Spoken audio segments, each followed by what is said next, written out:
Eh, bueno, acá estamos entonces en la última parte del capítulo de Kant. La filosofía práctica. Filosofía práctica podría ser la ética o qué otra disciplina en filosofía. Filosofía práctica, filosofía que se ocupa de la práctica.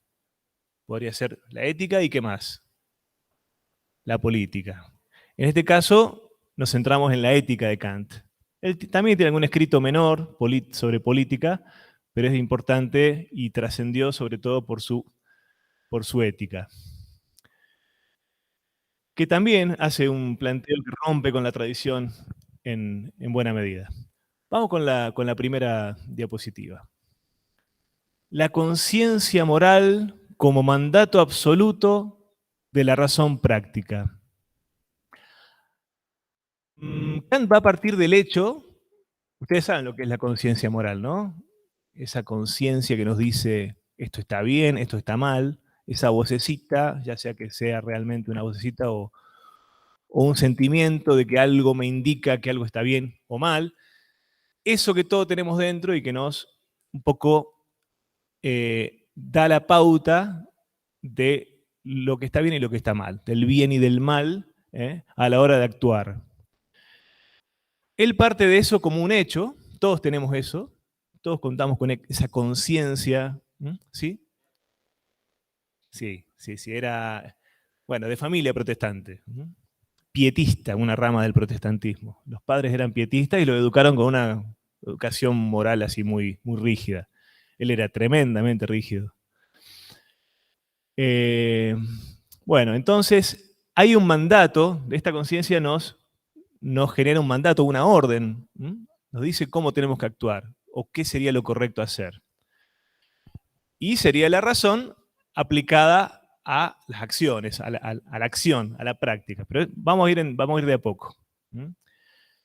Él dice, Carpio dice, retomando un poco aludiendo a lo que ya se vio en la parte sobre filosofía teórica de Kant, o teorética. Dice, según habrá podido apreciarse, la actitud de Kant frente a la metafísica y por tanto frente a lo absoluto, acuérdense que lo absoluto es lo opuesto a relativo.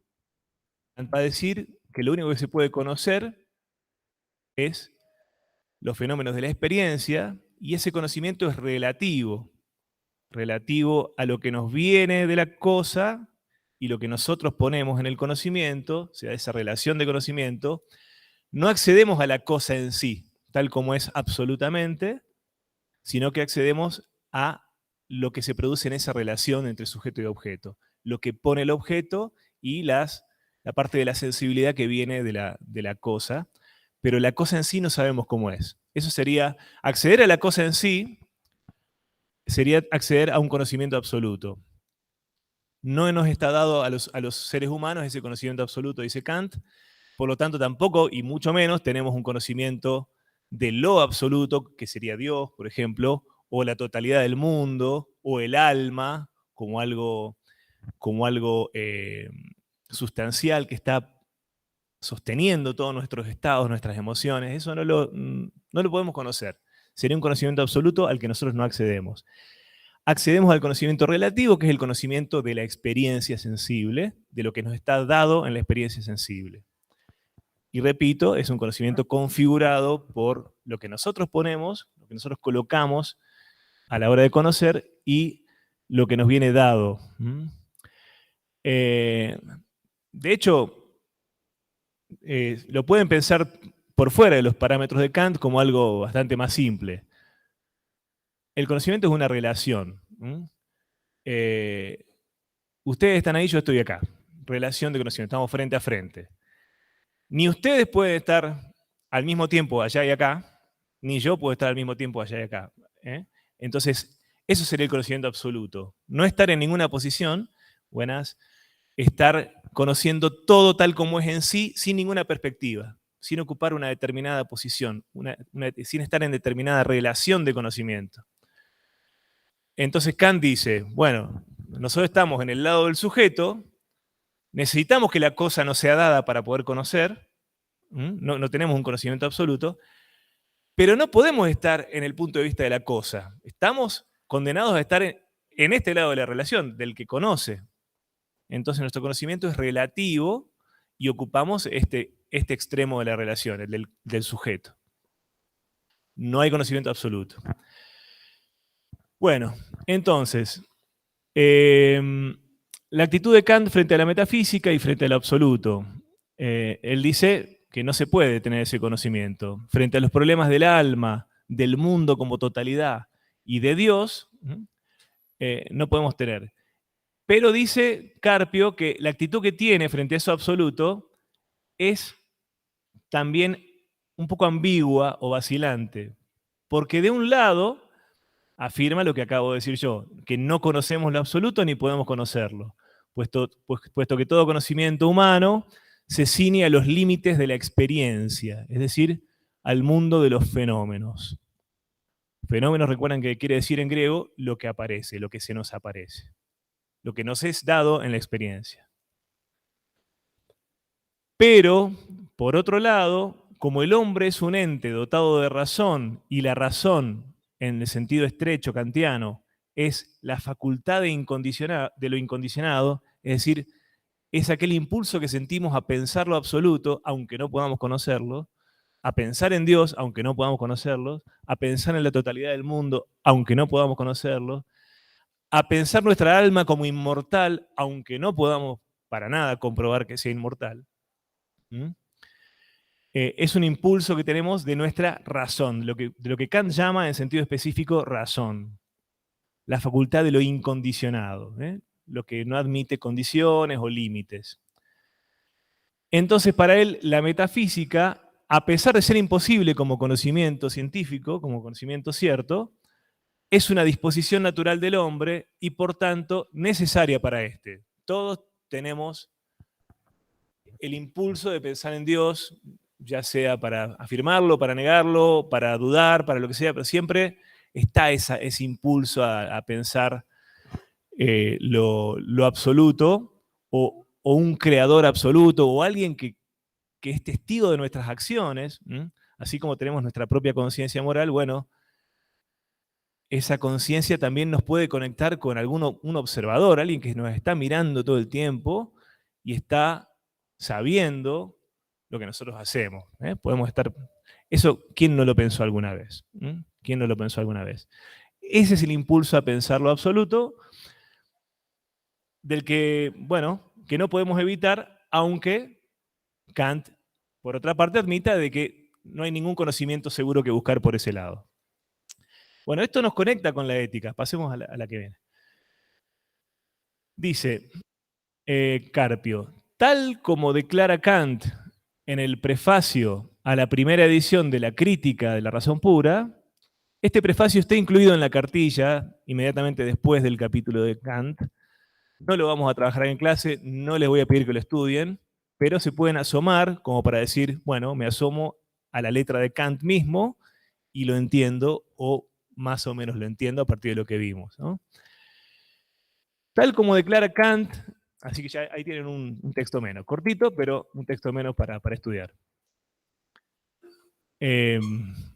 Tal como declara Kant en el prefacio a la primera edición de la Crítica de la Razón Pura, las cuestiones metafísicas, la de Dios, la del mundo, la del alma, la de la libertad, otra cosa que no podemos conocer, si somos libres o no somos libres, si estamos condicionados todo el tiempo, son asuntos que jamás pueden serle indiferentes al hombre.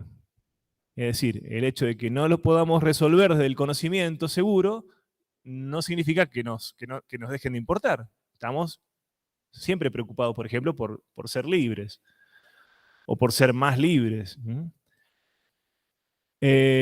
Como se ve por la circunstancia de que cada uno de nosotros toma siempre una posición al respecto, afirmando o negando la libertad o la existencia de Dios, etc.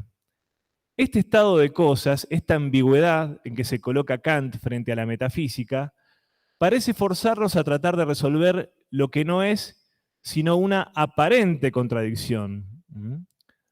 Una aparente contradicción, algo que no es realmente una contradicción. Kant busca una solución a este problema de la metafísica, pero no en el campo de la razón teórica o teorética, no en el campo del conocimiento propiamente dicho, porque en este tenemos que atenernos a los fenómenos, a la experiencia, a lo dado, y nada de esto nos es dado, ni la libertad, ni Dios, ni el alma, nada de eso lo podemos conocer de manera directa en la experiencia. Entonces, repito, Kant busca una solución, pero no en el campo de la razón teorética, sino en el campo moral, en el campo de la razón práctica, la razón aplicada a la acción, ¿no? La razón en tanto determina la acción del ser humano. Vamos a la que sigue, José, por favor. En efecto, no conocemos lo absoluto. Sin embargo, tenemos cierto acceso, una especie de contacto, por así decirlo, con lo absoluto, o mejor, con algo que es absoluto. Este contacto se da en la conciencia moral, va a decir Kant. Es decir, como decíamos hace un ratito, en la conciencia de lo que está bien y de lo que está mal, ¿m? Del bien y del mal, de lo justo, de lo injusto, de lo que debemos hacer y de lo que no debemos hacer. La conciencia moral significa, según Kant, algo así como la presencia de lo absoluto o de algo absoluto en el ser humano. La manera en que la conciencia moral nos ordena, nos dice esto está bien o está mal, para Kant es absoluta. Es algo sí o sí, no tiene bueno, matices ni atenuantes. Recibimos un mandato moral de la conciencia moral que nos dice, esto está bien, vos sabés que está bien, esto está mal, vos sabés que está mal, y está absolutamente mal. Así lo entiende Kant al mandato de la conciencia moral. Entonces, ese sería ya en el campo de la razón práctica, no en el campo de la razón teórica, es decir, del conocimiento científico, si lo quieren llamar así, sino en el campo de la acción y de la razón aplicada a la acción. Ahí sí tenemos un contacto con lo absoluto, y eso absoluto es el mandato de nuestra conciencia, que nos dice, esto está mal, no lo hagas, si lo haces, lo vas a hacer sabiendo que está mal, y ese mandato para Kant es absoluto. No es relativo, no tiene nada de, ningún atenuante. Bien, entonces, ese contacto con lo absoluto en el ser humano se da en la conciencia moral para Kant, es decir, en la conciencia del bien y del mal, de lo justo y lo injusto, de lo que debemos hacer y de lo que no debemos hacer. La conciencia moral significa, según Kant, algo así como la presencia del absoluto o de algo absoluto en el hombre. Ahora dejamos enteramente de lado las diferencias entre lo que cada cual entiende por bien o por mal. No importa el contenido en este momento. ¿Qué es lo que está bien o qué está mal? Importa la presencia de ese mandato, de esa voz que nos dice de manera absoluta, esto está bien, esto está mal. O lo que debe concretamente hacerse o no hacerse. En este punto no interesan esas diferencias, no interesa el contenido concreto de la conciencia moral, sino que interesa solo la conciencia moral misma, es decir, simplemente el hecho de que todos hacemos constantemente discriminaciones de orden ético, es decir, moral, en este caso son sinónimos, ético y moral, y afirmamos entonces que en la conciencia moral se da un contacto con algo absoluto, porque la conciencia moral es la conciencia del deber, es decir, la conciencia que manda de modo absoluto, la conciencia que ordena de modo incondicionado. Ahora vamos a ir viendo con más claridad de qué se trata este mandato absoluto. La conciencia moral, fíjense, acá empiezan los ejemplos que nos aclaran el asunto. La conciencia moral no nos dice, por ejemplo, hay que hacer tal cosa para congraciarse con fulano. Tal mandato no sería o no es expresión de la conciencia moral, sino más bien un criterio de conveniencia práctica, una regla de sagacidad o de prudencia. Me conviene caerle bien al profe, entonces hago esto para ganarme su simpatía. Eso no sería un acto moral para Kant, eso sería un acto de conveniencia. La conciencia moral, en cambio, es la que dice, debo hacer tal o cual cosa porque es mi deber hacerlo. Punto. No porque me convenga, no porque me me cause satisfacción, porque quede bien con alguien, sino porque es mi deber. Y punto. Y ello, agrega Carpio, aunque me cueste la vida o la fortuna o lo que fuere. Caramba. Y esto no quiere decir que siempre cumplamos con nuestro deber. Podrá ocurrir claramente que no cumplamos nuestro deber, pero tal circunstancia se la excluye de nuestra consideración porque no interesa ahora lo que efectivamente hagamos o hacemos, sino que interesa solo fijarnos en esta exigencia según la cual algo debe ser, aunque de hecho no sea, aunque no se cumpla, y aunque quizá nunca sea. Lo que el deber manda, repetimos, lo manda sin restricción ni condición alguna. ¿Mm? No está condicionado ni a la conveniencia, ni a lo que me gusta, ni a lo que no me gusta, es lo que debo hacer y punto, sin ninguna condición. Entonces, debo hacer esto, repito la oración, lo que el deber manda, repetimos, lo manda sin restricción ni condición alguna. Debo hacer esto, pero no porque ello me vaya a dar alguna satisfacción o me granjee amigos o fortuna, sino tan solo porque es mi deber hacer esto. La conciencia moral es entonces la conciencia de una exigencia absoluta. ¿Mm? Absoluta justamente porque no está condicionada a nada. Es algo que yo debo hacer, absolutamente, ¿no? Sin condiciones, sin más. Es lo que tenés que hacer y punto. ¿Mm? Exigencia que no se explica y que no tiene ningún sentido desde el punto de vista de los fenómenos de la naturaleza. Fíjense, no estamos acá en el plano del conocimiento de los fenómenos naturales.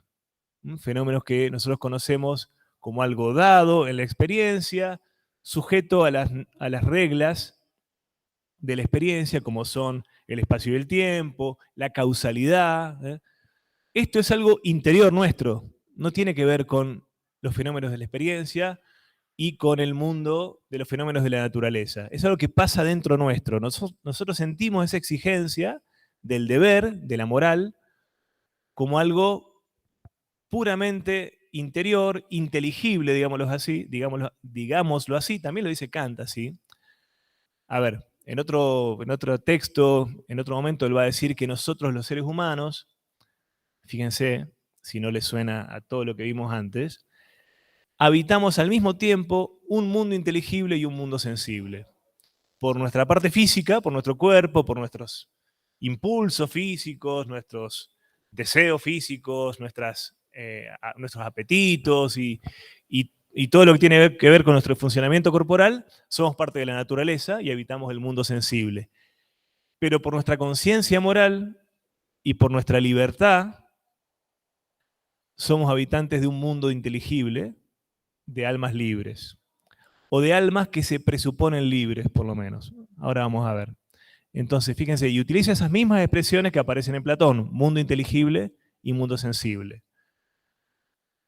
Es decir, sobre todo en el plano de la razón práctica, de la acción y de la razón aplicada a la acción, nosotros somos habitantes de un mundo inteligible de espíritus o de almas que se creen libres o que son libres. Ya vamos a ir adentrándonos en esto cada vez más. Entonces, esta exigencia de la conciencia moral no se explica y no tiene nada que ver con los fenómenos de la naturaleza. Porque en la naturaleza no hay deber, sino únicamente suceder de acuerdo con causas. No es que una piedra deba o no deba moralmente caer. La piedra se cae, sin más. La naturaleza es el reino del ser, de las cosas que son,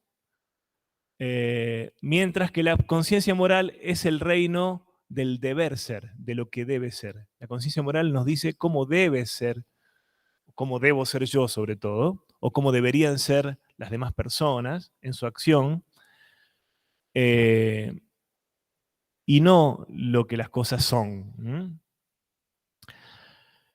Por ello, resultará siempre radicalmente insuficiente todo intento por explicar la conciencia moral mediante la psicología o la sociología, y en general mediante cualquier ciencia, puesto que las ciencias se refieren precisamente a la naturaleza, donde las cosas simplemente son, las cosas físicas simplemente son, y allí todo, según vimos, ocurre según leyes necesarias, no según libertad.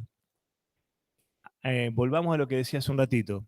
En la naturaleza no hay libertad. La piedra no es libre de caer o no caer.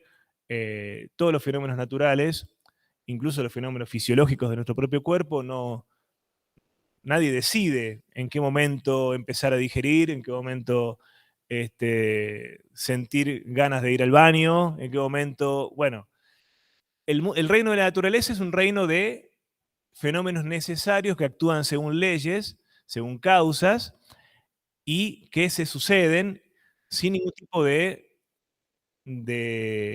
deber moral que intervenga. Las cosas suceden tal como suceden según leyes naturales y no tiene sentido plantear la moral, ni el deber, ni las decisiones morales. En cambio, interiormente, en nuestra conciencia, en nuestra razón práctica, sí somos libres y sí estamos, bueno, otro autor más contemporáneo va a decir, condenados a tomar decisiones, a decidir, Sartre va a decir eso en el siglo XX, justamente porque no estamos determinados como los fenómenos naturales, como las piedras que se caen o como, qué sé yo, el metal que se calienta en contacto con el calor, el hielo que se derrite cuando lo dejamos a temperatura ambiente, etcétera, etcétera. No estamos determinados a hacer de una determinada manera, sino que somos libres interiormente, no en nuestro cuerpo físico, sino interiormente, en nuestra alma sería, nuestro espíritu, somos libres y por lo tanto no estamos regidos por las leyes de la naturaleza, sino por la ley moral que nosotros mismos nos damos desde nuestra razón, que nos manda, que nos ordena ser de una determinada manera. Ahora vamos a seguir explorando este otro reino interior entonces, que es el reino del deber ser. Posible gracias a la libertad. Esto lo vamos a volver a decir varias veces, pero fíjense que si tiene sentido plantear a la moral como un problema, esto está bien, esto está mal, tengo que hacer esto y no hacer aquello, es porque yo me presupongo libre. Si yo no pudiera elegir, si yo estuviera determinado, condicionado a actuar siempre de una determinada manera, como una máquina, como un fenómeno natural, como un animal que se mueve por instinto, no tendría sentido el problema moral. Solamente puede haber un problema moral y pensémoslo así. ¿Por qué le podemos reprochar a una persona que hizo algo mal? Porque creemos que esa persona era libre de no hacer eso y de hacer las cosas bien. Si le reprochamos lo que hizo mal, por lo menos desde nuestro punto de vista, es porque asumimos que es una persona libre y que tanto nosotros como esa persona somos libres de actuar de otra manera y no de esa mala manera. Pongamos un ejemplo concreto, no sé, cualquier ejemplo es válido. Robar, mentir, por supuesto que hay un montón de excepciones, ¿no? Para estos ejemplos de robar y mentir. Se le puede robar a un ladrón, etcétera, etcétera, esos ejemplos que conocemos. Pero, por ejemplo, una mentira gratuita solamente por diversión. Y bueno, es reprochable. Se le puede decir a esa persona, ¿y por qué? ¿Por qué mentiste? Vos eras libre de no mentir y elegiste mentir. ¿Por qué? ¿Por qué lo hiciste? Entonces, la moral siempre presupone la libertad. Que las personas son libres de decidir, de elegir una cosa u otra, y por eso es moralmente reprochable que elijan una cosa que consideramos mala o que todos consideramos mala y no la cosa buena o la cosa menos mala. Bueno, vamos a seguir un poco de a poquito. Entonces, en la naturaleza, perdón, creo que no terminé la anterior. En la naturaleza no hay deber, sino únicamente suceder de acuerdo con causas. Eso ya lo había leído, ahora hasta dónde llegué por acá. Bueno, las ciencias empíricas, como la psicología o la sociología, en definitiva tratan de fenómenos naturales. Nuestra psiquis, desde el punto de vista de la psicología, es parte de nuestro cuerpo, digamos, y entonces no sería, estaría también sujeta a al determinismo, a los condicionamientos propios de los fenómenos naturales.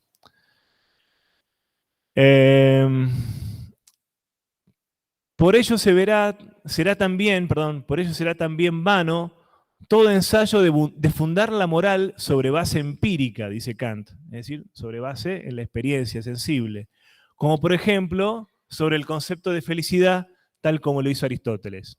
Fíjense, un quiebre también con la tradición aristotélica que, como ya les comentamos, abarca desde Aristóteles hasta toda la Edad Media inclusive, y buena parte de la Edad Moderna, hasta Kant. El concepto de felicidad era como la clave de la moral, ¿no? El fin último de toda vida humana, la razón última de toda la vida práctica, de toda nuestra acción, es ser felices, ¿no? Eso lo dijimos ya de la primera clase también con el Comte Sponville, el francés, de la primera clase. Bueno, Kant viene a decir que el sentido de la moral no es ser felices, sino obedecer lo que nos manda la razón práctica, el deber. Ya ahora vamos a ver de qué se trata esto. Ya algo venimos diciendo, pero lo vamos a ver con más detalle. Entonces, la felicidad no es la clave de la ética para Kant, la clave de la moral, sino que esto es equivocado, es lo que creía la tradición. Vamos a la que sigue. En el dominio de la naturaleza, entonces, como ya decíamos, está todo condicionado según leyes causales. En la conciencia moral, en cambio, aparece un imperativo. La palabra que usa Kant es imperativo, es lo mismo que decir mandato, mandamiento, lo mismo que los 10 mandamientos, ¿no? No matarás.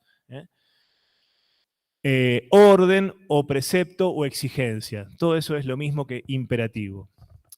Entonces, en la conciencia moral aparece un imperativo que manda de modo incondicionado. Y a esto, este hecho de que sea incondicionado, le llama Kant imperativo categórico. Categórico es algo que es porque sí, es así. No está sujeto a ninguna condición. Es absoluto, es categórico. La conciencia moral dice, por ejemplo, no mentirás, uno de los 10 mandamientos, justamente. Y no somete este mandamiento a ninguna condición. No mentirás a menos que te convenga, porque a lo mejor así.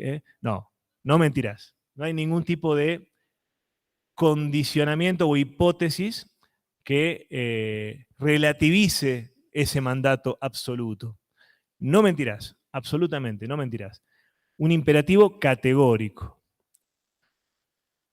No dice que no deba mentir en tales o cuales circunstancias para lograr así una recompensa, porque esto no sería una exigencia moral, sino expresión de astucia o de pragmatismo, de conveniencia.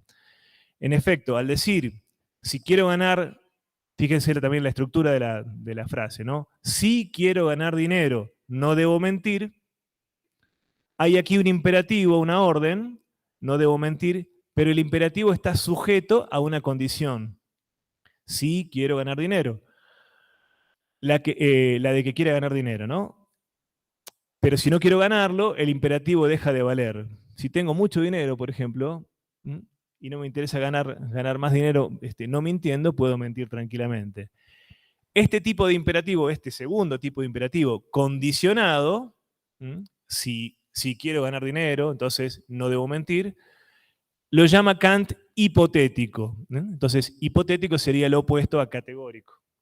Categórico es absoluto, porque sí, hipotético está sujeto a una condición, a un sí entonces, ¿no? Pero los imperativos morales, entonces, dice Kant, son incondicionados, categóricos, porque lo que el imperativo manda, lo manda sin más, sin ninguna condición, sin ninguna restricción. Bueno, y entonces ahora vamos a ver qué es para Kant la buena voluntad. Todos hemos escuchado hablar de la buena voluntad en el lenguaje coloquial. En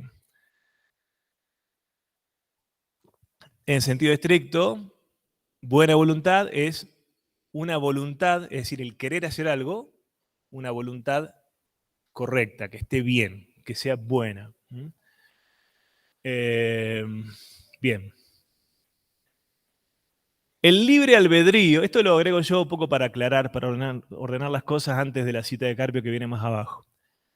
El libre albedrío, albedrío viene de arbitrium en latín, ¿no? Sería lo mismo que el libre arbitrio o libre determinación, la libertad, básicamente, la libertad de decidir, la libertad de elegir, ir para un lado o para el otro. Bueno, lo dice ahí, es nuestra capacidad de elegir o decidir cómo actuar. Y la voluntad, que también la van a encontrar según esa traducción más vieja que es volición, es lo mismo, es el querer o la intención que se inclina libremente por hacer una cosa u otra. ¿Mm? Bueno, en italiano, por ejemplo, querer es volere. ¿Mm? Voluntad viene de ahí, del volere en latín.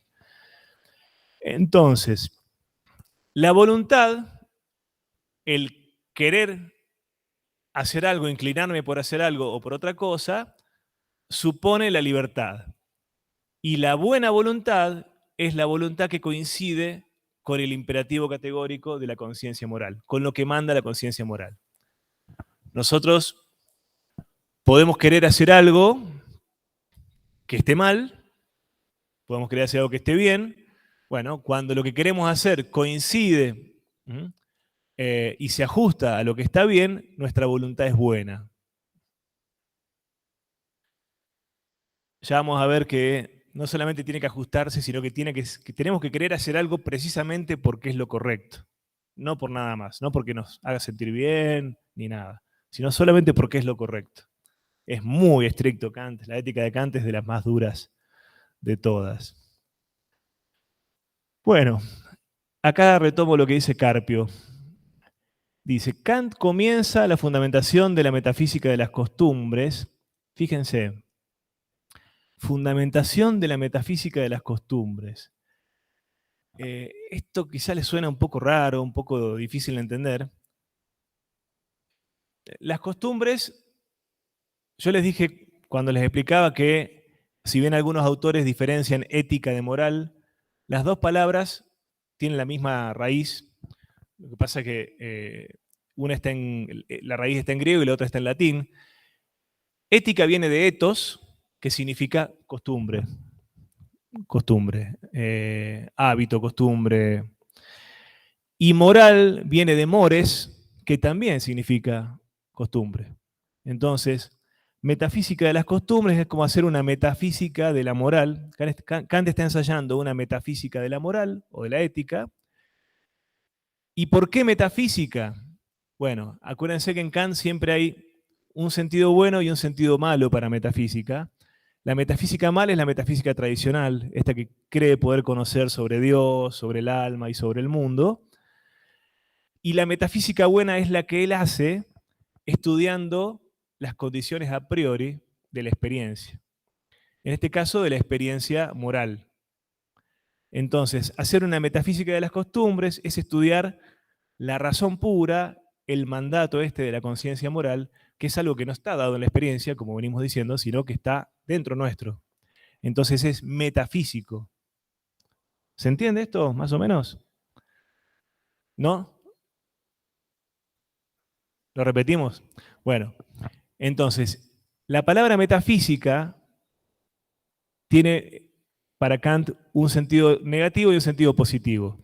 El sentido negativo es el que tiene que ver con la metafísica tradicional, anterior a él, que es esta metafísica que se la pasa hablando sobre Dios, sobre el alma, sobre el mundo, que son objetos que no podemos, objetos absolutos a los que no podemos acceder en la experiencia, de los que no podemos afirmar nada, y que esta metafísica tradicional cree poder conocer. Entonces, esa metafísica es objeto de crítica para Kant. Pero hay un sentido positivo en el que él mismo utiliza metafísica y llama metafísica a sus propias obras, como en este caso, le pone el título Metafísica, que es el estudio de las condiciones a priori puestas por el sujeto. Condiciones a priori de la experiencia del conocimiento, en el caso de la crítica de la razón pura, o de la experiencia moral, el caso que estamos viendo ahora, que es el caso de la crítica de la razón práctica y de la fundamentación de la metafísica de las costumbres. Entonces, metafísica es más allá de la experiencia para Kant, más allá de la experiencia, más allá de lo que está dado en la experiencia. Ese más allá de la experiencia, en el sentido tradicional, estaba descarriado, estaba desencaminado, porque no se puede conocer ni decir nada sobre Dios, ni sobre el alma, ni sobre el mundo como totalidad, etcétera, etcétera. Pero hay un más allá de la experiencia que en realidad sería un más acá de la experiencia, un estudio de las condiciones de posibilidad de la experiencia puestas por el sujeto, lo a priori, lo que veíamos las dos clases anteriores, que eso también es metafísica en el sentido de que no está dado en la experiencia, sino que es algo previo a la experiencia. Son condiciones, condicionamientos de la experiencia puestos por el sujeto. En el caso del conocimiento lo vimos en las clases pasadas y ya los aturdí bastante, lo vamos a dejar ahí por ahora.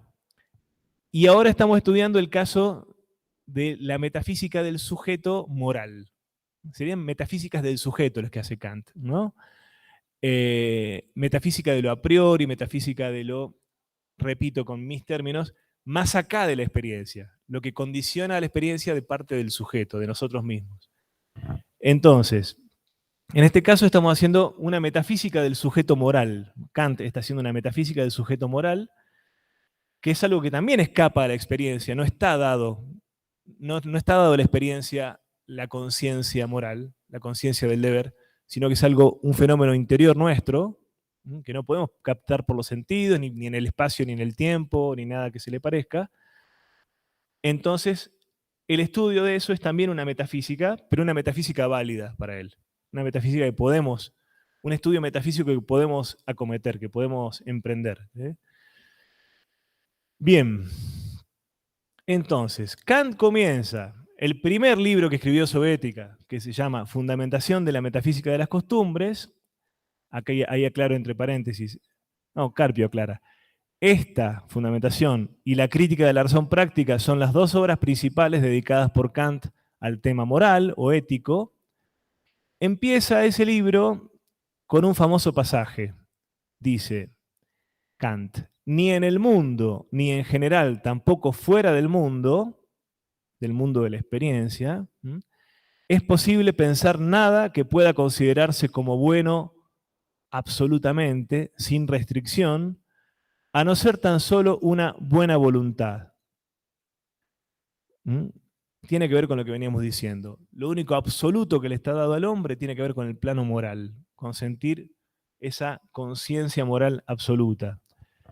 Y la buena voluntad, por lo tanto, ya vamos a ver, bueno, lo digo acá en la frase que sigue, como veremos, esa voluntad, esa buena voluntad, es absolutamente buena por ajustarse estrictamente al mandato absoluto de la conciencia moral. Como se ajusta a lo que se manda absolutamente, es absolutamente buena. Bueno, pasemos a la que sigue. Acá hay algunos ejemplos. El dinero, bueno, el dinero quizá no sea el mejor ejemplo, pero es el que pone Carpio, primero lo pone. El dinero, por ejemplo, es bueno, dice Carpio. Puede servir para comprar libros o para hacer un viaje. Pero también puede servir para corromper a una persona, para degradarla, para sobornar a un funcionario corrupto o venal. Por ende, el dinero es bueno, pero no de modo absoluto, sino de modo relativo. Depende, relativo es lo opuesto a absoluto, repito. Dependerá cómo se emplee el dinero, cómo se lo emplee. De manera semejante, la inteligencia también es buena porque sirve para aprender mejor lo que se estudia o para comprenderlo más a fondo, para desempeñarse mejor en tal o cual ocupación, etc. Pero si esa inteligencia se le emplea para planear el robo de un banco, esa inteligencia no es buena. Bueno. La inteligencia se la puede usar tanto para el bien cuanto para el mal. Por tanto, es buena solo relativamente. ¿Se entiende, no? No es buena absolutamente, sino relativamente. La buena voluntad, en cambio, es absolutamente buena. En ninguna circunstancia puede ser mala. La buena voluntad no es buena por lo que efectúe o realice, no es buena por su adecuación para alcanzar algún fin que nos hayamos propuesto es buena solo por el querer, es decir, por la voluntad. Es buena en sí misma, porque se ajusta a lo que debemos hacer, sin ningún premio, sin ninguna condición, sin más que el deber absoluto de hacerlo. Pasemos a la que sigue. Bueno, acá empiezan los ejemplos más claros. Con este ejemplo van a terminar de entender a qué se refiere la ética de Kant y por qué es tan tremendamente estricta y sin condiciones.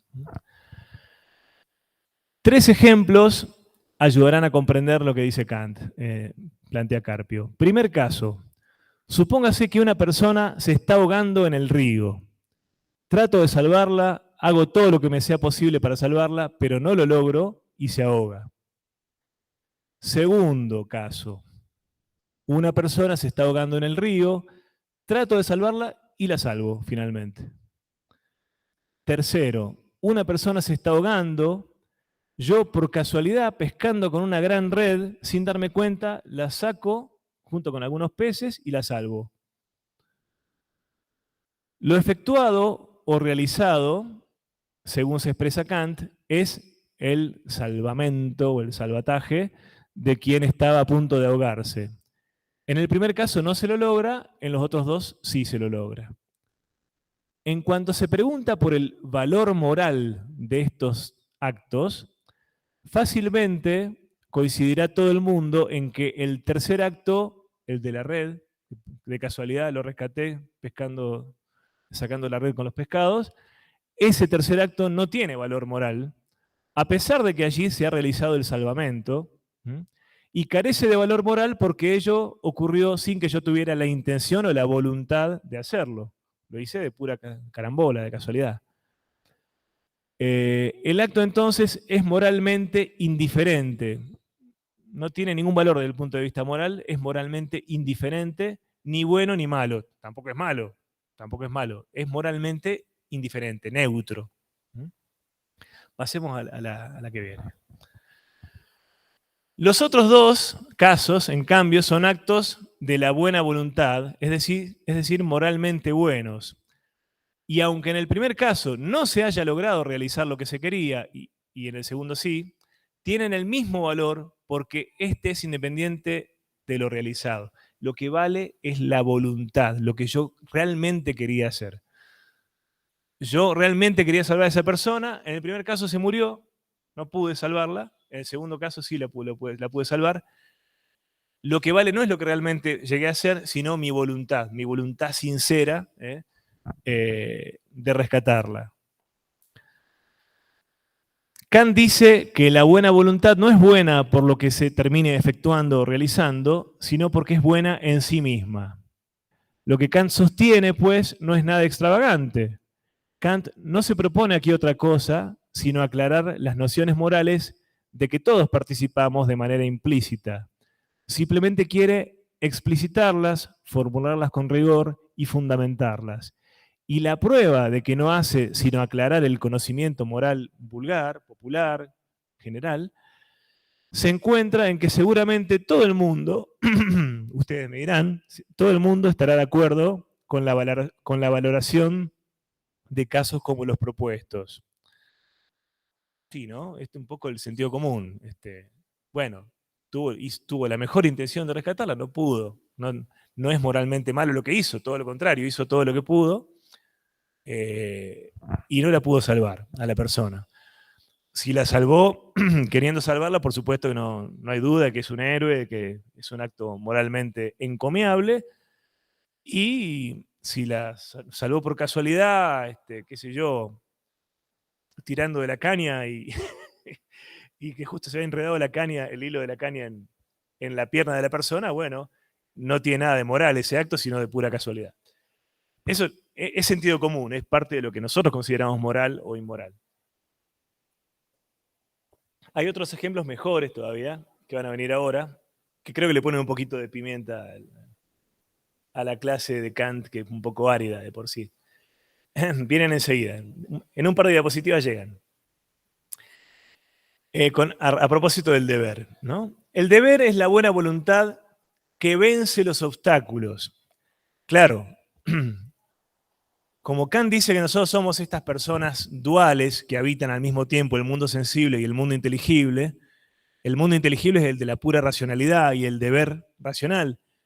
Pero en el mundo inteligible somos seres pasionales, sometidos a tentaciones, inclinaciones, apetitos, debilidades de la carne, en todas sus formas.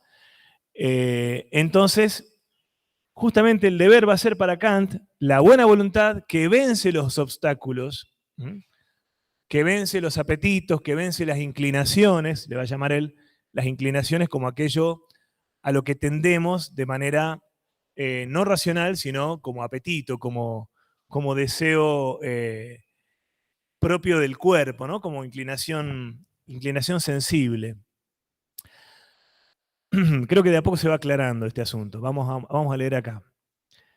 Entonces, el deber es la buena voluntad que vence los obstáculos, las tentaciones, podríamos decirlas, aquello que se le presenta como un obstáculo, una barrera. El deber, dice Carpio, no es nada más que la buena voluntad, si bien bajo ciertas restricciones y obstáculos subjetivos, es decir, la buena voluntad colocada bajo ciertos impedimentos que le impiden, valga la redundancia, manifestarse por sí sola. Porque el hombre no es un ente meramente racional, sino también sensible. En él conviven dos mundos, el mundo sensible y el mundo inteligible. Por ello, sus acciones están determinadas en parte por la razón, pero de otra parte por lo que Kant llama inclinaciones. A saber, el amor, el odio, la simpatía, el orgullo, la avaricia, el placer, los gustos, los prejuicios, etcétera, etcétera, etcétera. De modo que se da en el hombre una especie de juego y conflicto entre la racionalidad y las inclinaciones, entre la ley moral, dictada por la razón, y la imperfección subjetiva de la voluntad humana, dice Kant, ligada a las inclinaciones pasionales, digamos. La buena voluntad se manifiesta en cierta tensión o lucha contra las inclinaciones como exigencia racional que se opone a esas inclinaciones. En la medida en que ocurre tal conflicto, la buena voluntad se llama deber. La buena voluntad se llama deber cuando realmente se sobrepone y termina siendo más fuerte que las inclinaciones, que las pasiones que nos llevan a actuar de otra manera. Vamos a la que sigue. En cambio, si solamente hubiese voluntad puramente racional, sobre la cual no tuviesen influencia ninguna las inclinaciones, sería en términos de Kant una voluntad santa, es decir, una voluntad perfectamente buena, sin ningún tipo de interferencia, de obstáculo, de barrera que vencer, propia de un santo, ¿no? Y esta voluntad, por ser perfectamente buena, por estar libre de toda inclinación, realizaría la ley moral de manera espontánea, digamos, no constreñida por ninguna obligación, porque no interferiría ninguna inclinación, ¿no? El santo, digamos, realiza la ley moral de taquito, sin ningún esfuerzo, porque no tiene inclinaciones opuestas, no tiene ningún apasionamiento que interfiera con esa ley moral. Directamente es plenamente bueno, racional, sin ningún tipo de interferencia. Y por tanto, para esa voluntad santa, el deber no tendría propiamente sentido. No se manifestaría como un deber, como una lucha contra otras tendencias. El debe ser no tiene aquí lugar en el santo, porque el querer ya de suyo coincide necesariamente con la ley moral, racional.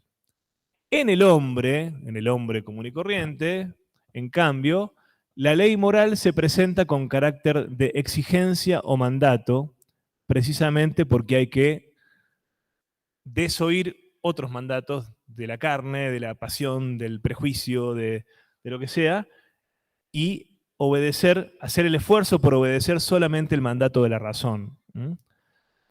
En función de todo lo anterior, pueden distinguirse 4 tipos de actos según sea su motivo.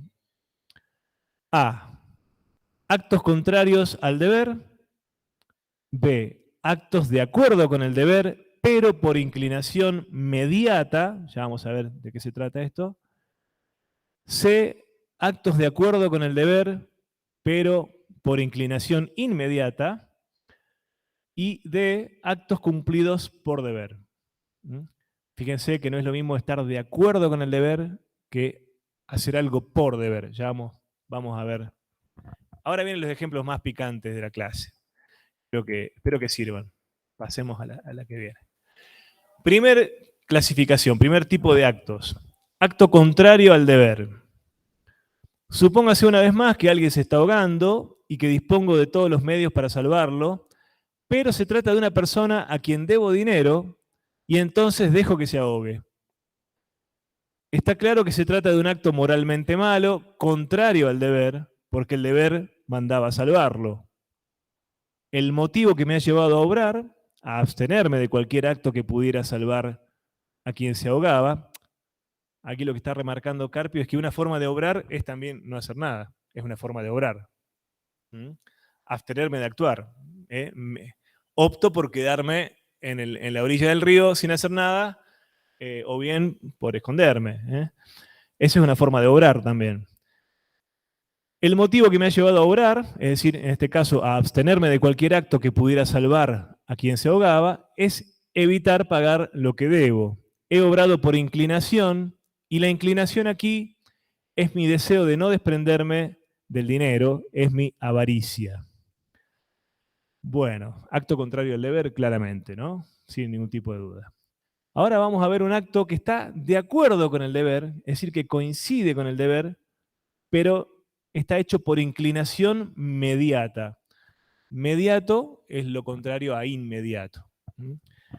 Lo mediato implica que hay algo en el medio, algo que se interpone, entonces no es inmediato, no es directo, sino que hay algo que media entre una cosa y la que sigue. Entonces vamos a ver a qué se refiere acá. El ejemplo. Ahora el que se está ahogando en el río es una persona que me debe dinero a mí. Y sé que si se muere nunca podré recuperar ese dinero. Entonces me arrojo al agua y lo salvo. En este caso, mi acto coincide con lo que manda el deber y por eso decimos que se trata de un acto de acuerdo con el deber, pero no se trata de un acto por deber. Se trata de un acto realizado por inclinación, porque lo que me ha llevado a efectuarlo es mi deseo de recuperar el dinero que se me debe. Esa inclinación, además, es mediata porque no tengo tendencia espontánea a salvar a esa persona, sino que la salvo solo porque el acto de salvarla es un medio para que más adelante yo pueda recuperar el dinero que me debe. ¿Se entiende? No es algo inmediato, sino mediato. La inclinación es, la salvo para que me pague, mañana o cuando sea, ¿no? No es algo inmediato. Por tanto, no puede decirse que este acto sea moralmente malo, pero tampoco que sea bueno desde el punto de vista moral. Propiamente es neutro desde el punto de vista ético, es decir, ni bueno ni malo. Coincide con lo que el deber manda, pero no está hecho por deber, sino por inclinación. Entonces, moralmente no es ni bueno ni malo. Vamos a la que sigue. Acto de acuerdo con el deber por inclinación inmediata. A ver de qué se trata este. Supóngase que ahora quien se está ahogando y trato de salvar es alguien a quien amo. Se trata evidentemente de un acto que coincide con lo que el deber manda, es un acto de acuerdo con el deber. Pero como lo que me lleva a ejecutarlo es el amor, el acto está hecho por inclinación, que aquí es una inclinación inmediata porque es directamente esa persona como tal, no como medio, lo que deseo salvar. Según Kant, también este es un acto moralmente neutro. Lo salvo porque lo quiero, no porque sea mi deber. Esto es un poco ya más retorcido, ¿no? No estoy cumpliendo estrictamente con mi deber, sino que lo estoy salvando porque es una persona a la que yo quiero, a la que yo amo. Entonces, como lo moral tiene que ser estrictamente cumplir con el deber por el deber mismo, para Kant esto no es un acto moralmente bueno, sino solamente un acto que coincide con el deber, pero que es moralmente neutro. Y ahora vemos al final el acto por deber, propiamente dicho, ya no coincidente o de acuerdo con el deber, sino por deber. Quien ahora se está ahogando es alguien a quien no conozco en absoluto, ni me debe dinero, ni lo amo, y mi inclinación es la de no molestarme por un desconocido. O peor aún, imagínese que se trata de un aborrecido enemigo y que mi inclinación es la de desear su muerte. Sin embargo, el deber me dice que debo salvarlo, como a cualquier ser humano, y entonces doblego mi inclinación y con repugnancia inclusive, pero por deber, me esfuerzo por salvarlo. Pues bien, de los 4 casos examinados, el único en que según Kant nos encontramos con un acto moralmente bueno es este último, puesto que es el único realizado exclusivamente por deber. No por inclinación ninguna, ni mediata ni inmediata, sino solo por lo que el deber manda. Creo que acá se entiende bien, ¿no? ¿Cuál es el gesto, esta racionalidad kantiana?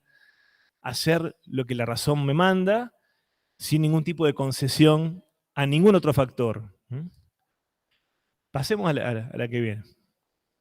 Entonces, un resumen de lo que vimos recién, en estos 4 ejemplos, los 4 tipos de actos desde el punto de vista del deber. En relación con el deber sería contrarios al deber, el primero, el que el tipo te debe plata, entonces, perdón, vos le debes plata al tipo, entonces lo deja que se muera. Por inclinación y moralmente malos.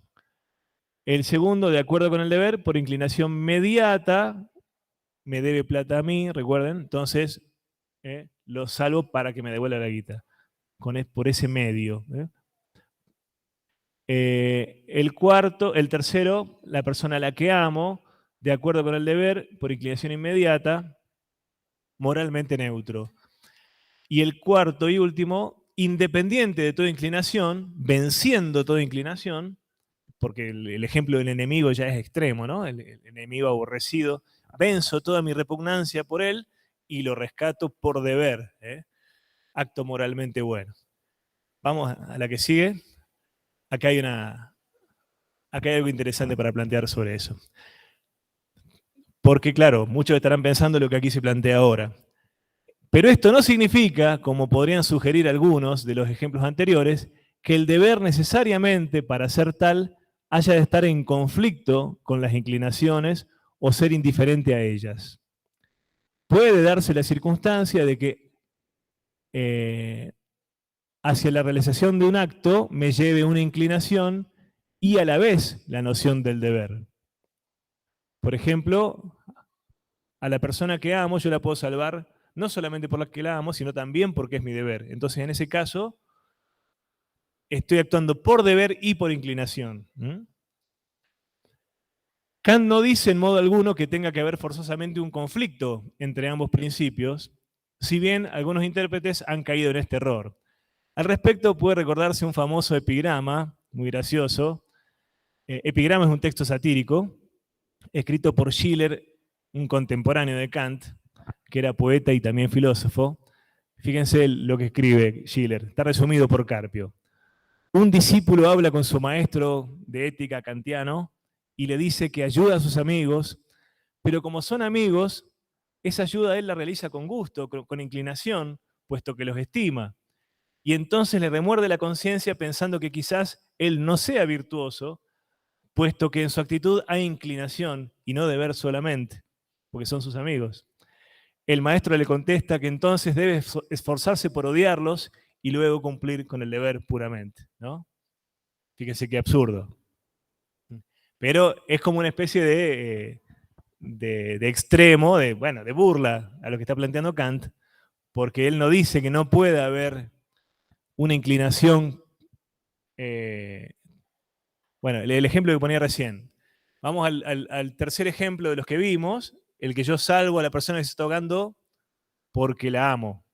Bueno, si además de salvarla porque la amo porque yo la salvo porque es mi deber, En ese caso, estoy actuando por deber y por inclinación, no están en conflicto, y eso es válido también. Kant no nos manda justamente a que estemos siempre en conflicto con nuestras inclinaciones. Bueno, pasemos a la que sigue. El imperativo categórico. A ver, antes de empezar con esto, ¿alguna intervención hasta acá? ¿Algún comentario? ¿Alguna duda? Bastante clara, ¿no? La ética de Kant, bastante simplota también, ¿no? Una cosa así tajante, absoluta. Si quieren preguntar algo, aprovechen antes de arrancar con lo que sigue.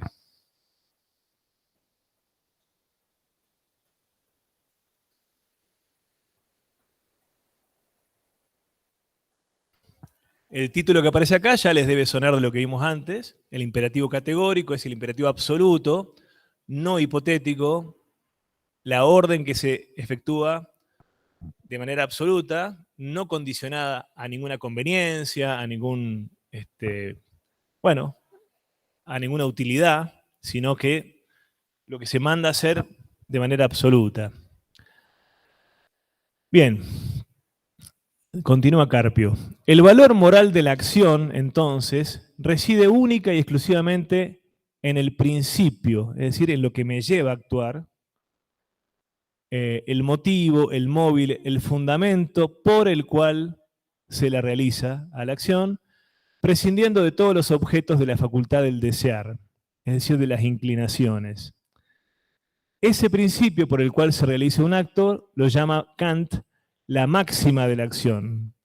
La máxima de la acción es aquello que me dice actúa de determinada manera, ¿no? Kant, ¿alguien levantó la mano? O... Saludo a los que están allí a distancia, que no los saludé, y de paso les recuerdo que pueden intervenir. Abran el micrófono y... Gisela, ¿la buena voluntad está relacionada a la utilidad? Pregunta. Así como dijo de la inteligencia que es útil, sea buena o mala. No. Justamente, está bien la pregunta, pero sirve para aclarar. El ejemplo de la inteligencia, como el del dinero, servían para ejemplificar las cosas que pueden ser buenas o malas, dependiendo. O sea, que no son buenas absolutamente, sino que son buenas relativamente. La inteligencia, que parece que siempre es buena, en realidad puede ser una inteligencia para el mal, para robar un banco, o alguna cosa así delictiva horrible. Bueno, por ejemplo, para matar a una persona, ahí ya no nos reímos. En cambio, la buena voluntad, según Kant, al ajustarse al mandato racional, puramente racional del deber, de lo que está bien, es absolutamente buena. No es relativamente buena, sino que es absolutamente buena. Entonces, la buena voluntad no está relacionada con la utilidad. La buena voluntad no especula con lo que me conviene, con lo que no me conviene, con lo que me conviene más o menos, sino que la buena voluntad es la que quiere cuando yo quiero hacer lo que debo hacer, lo que la conciencia moral me dice que debo hacer sin especular con ninguna utilidad. ¿Se entiende? Podés hablar también, Gisela, si te resulta más cómodo, ¿eh? Gisela o quien sea que esté conectado a lo lejos. Tampoco es obligación.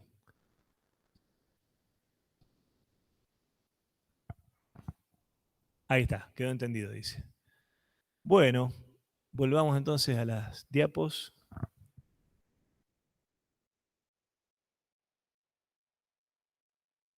Vamos entonces a ver cómo desarrolla Kant esto del imperativo categórico, cómo se nos presenta o cómo él dice que se puede racionalizar esa voz de la conciencia que nos manda a actuar de manera absoluta. Entonces, el principio por el que actuamos se le llama máxima de la acción. Es decir, el fundamento subjetivo del acto, el principio que de hecho me lleva a obrar aquello por lo cual concretamente realizo el acto. ¿Mm? Puede ser la conveniencia, puede ser el deseo de que el tipo me pague la deuda. Esas son las máximas de mi acción, en cada caso. El principio de lo que hago, lo que me mueve a actuar de una determinada manera.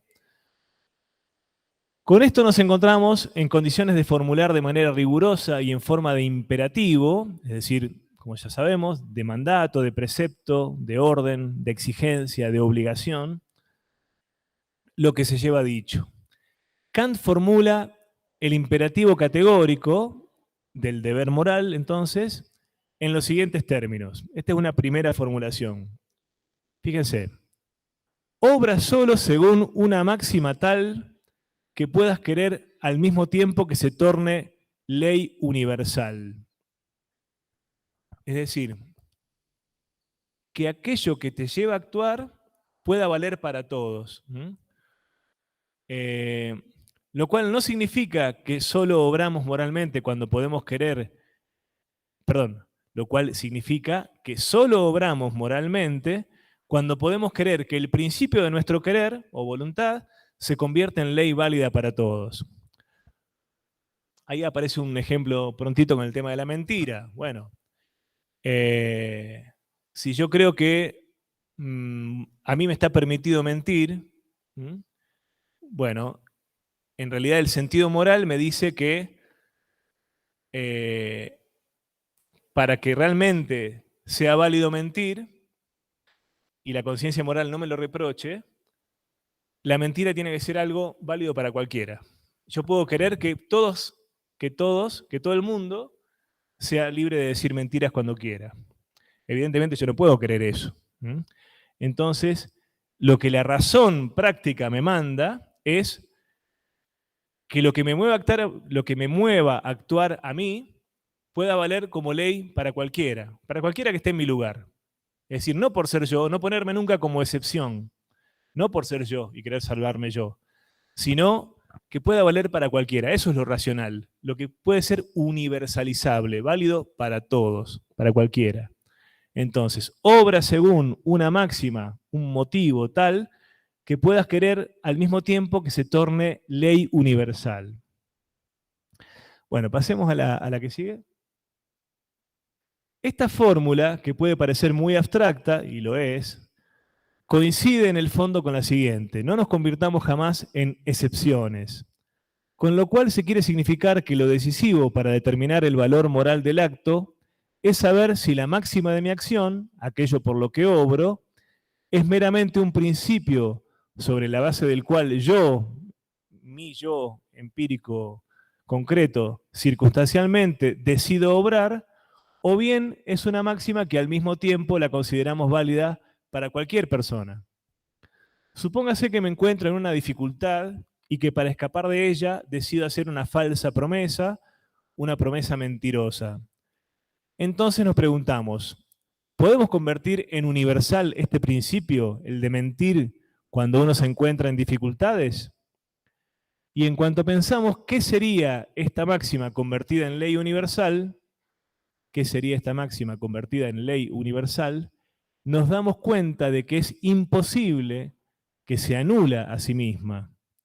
Porque si todos los hombres obrasen según esta máxima, nadie creería en la palabra de los demás, nadie creería en las promesas y por tanto se anularía toda promesa. ¿Qué pasa? ¿Existe la mentira, las falsas promesas? Claro que existen, pero afortunadamente son excepciones. No todo el mundo miente sistemáticamente o hace falsas promesas sistemáticamente. Si así fuera, si fuera una ley universal realmente, nadie creería en nadie, nadie prometería nada, nadie se gastaría en prometer nada. No, te lo prometo. Vamos, ahí valdría el meme de Wanda Nara con la carita ahí haciendo. Vamos. Se entiende, ¿no? Vamos a avanzar un poquito más para, para que quede más claro. Sí,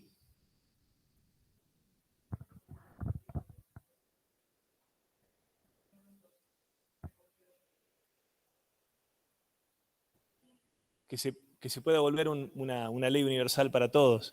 El ejemplo de la mentira, decimos. Bueno,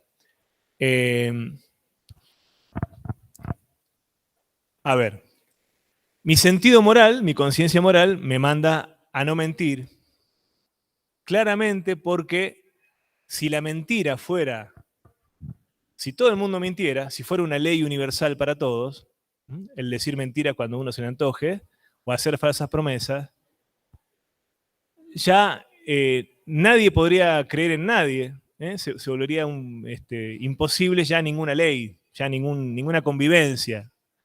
Esa máxima universal de acción, ese principio para actuar, se volvería imposible, se destruiría a sí mismo. Entonces, yo les decía, por mi parte, claro que existe la mentira, claro que existen las falsas promesas, hay un montón de gente mentirosa y que hace falsas promesas, pero por suerte no es la totalidad de la gente. ¿Mm?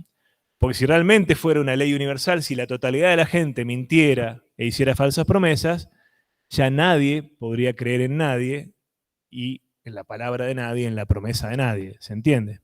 Entonces, las personas que mienten y que hacen falsas promesas, según la filosofía de Kant, se están colocando a sí mismos en el lugar de la excepción. Ah, bueno, no, yo sí puedo mentir.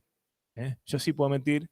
Y están siendo inmorales justamente porque la razón lo que manda es lo que es universalmente válido para todos. Están siendo inmorales. Sí.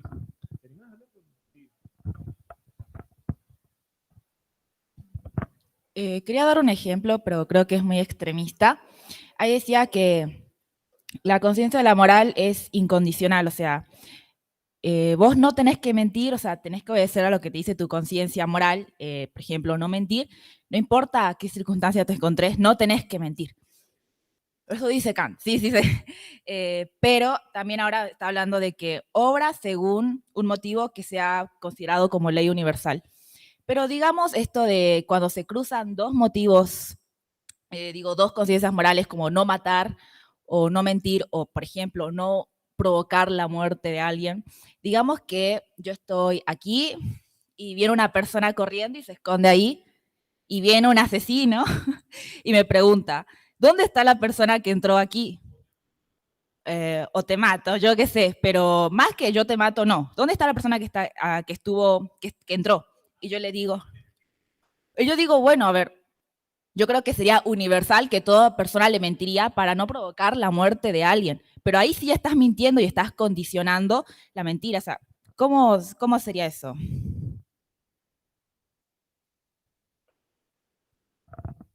Eso sería que diste en la tecla, en el punto débil de la moral kantiana. Es una moral muy criticada, fue muy criticada por todos los autores que vinieron después, por ser demasiado abstracta, demasiado formal. Justamente, en este caso, la mentira que plantea la compañera, este caso de mentira que le salva la vida a la pobre persona que se escondió en el armario y que encima no sé cómo hizo para entrar, eh, es absolutamente válida esa mentira. Y entonces, Kant, ¿en qué quedamos? Bueno, seguramente Kant diría, no, pero en este caso el valor de la vida es más universal. No, no. Pasa que tu moral, Kant, es demasiado formal, demasiado abstracta, y justamente hay circunstancias concretas donde ese esquema no funciona tan bien, como por ejemplo el ejemplo que se le ocurrió a la compañera en la primera clase sobre Kant. No sé si vos lo tenías leído a Kant o no, pero se te ocurrió un buen ejemplo para refutarlo, digamos, en la primera clase sobre la ética de Kant. Es una moral muy formal, muy abstracta. Entonces, ¿quién no conoce? O sea, de ustedes, les pregunto concretamente, a lo mejor incluso se acuerdan del caso, de algún ejemplo para darme. ¿Quién no mintió alguna vez y no se arrepiente de haber mentido porque esa mentira disminuyó el dolor, disminuyó el daño posible? Por ejemplo, a los niños, cuando muchas veces, sistemáticamente mentirle a los niños no está bueno. La mentira sistemática no está buena nunca. Como ley universal no está buena nunca. Pero hay mentiras piadosas, no por nada existe la expresión más vieja que la escarapela. Hay mentiras piadosas que son perfectamente válidas. Cuando supongamos una situación horrible, que un niño presencia una escena de violencia sexual. Uno le va a contar exactamente al niño, le va a decir toda la verdad y nada más que la verdad a ese pobre niño que puede quedar traumado para toda la vida, o le va a decir en la medida de lo posible algo que atenúe lo que está pasando. ¿Se entiende lo que estoy diciendo? El caso de la mentira es un buen ejemplo. El caso, incluso podríamos plantear el caso de la muerte, el caso de matar, que es un caso extremo. Bueno, ya sabemos que es un tema muy, muy debatido. El caso de la pena de muerte ya es un tema terrible. Yo no estoy a favor de la pena de muerte ni nada que se le parezca, pero hay casos en donde si no matás, te matan a vos o matan a un ser querido. Imagínense en plena situación extrema de violencia, ahí está alguien más queriendo decir, porque este tema convoca, no como la crítica de la razón pura. A ver, la eutanasia. Perfecto, buenísimo ejemplo, otra vez de Gisela. ¿Saben lo que es la eutanasia? ¿Cómo? Claro, permitir una buena muerte, una muerte digna. Eu tiene que ver con lo bueno, la partícula eu, y tanasia viene de tánatos, viene de muerte. La eutanasia es permitirle una buena muerte a una persona que está sufriendo, básicamente, ¿no? Es lo que plantea el ejemplo de Gisela.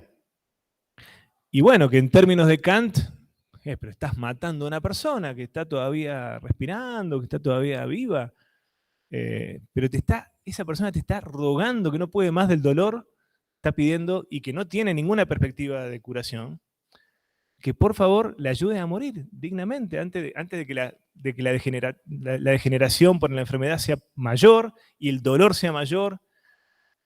¿Qué hacemos ahí? ¿Lo seguimos a Kant o le obedecemos a esa pobre persona que está... Bueno, la eutanasia es ley en un montón de países del primer mundo. Acá no sé exactamente en qué estado se encuentra la ley. ¿En Chile se aprobó? Ajá, ajá. Bueno, por ahí Gisela, que planteó el ejemplo, lo conoce mejor, no es obligación que lo sepa, pero es otro buen ejemplo, ¿no?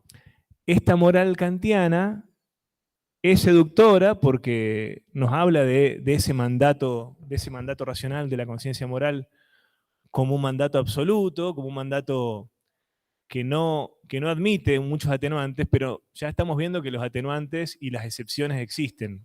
Y entonces esa moral tan formal, tan abstracta, hace agua, no termina de ser perfecta, no termina de ser viable.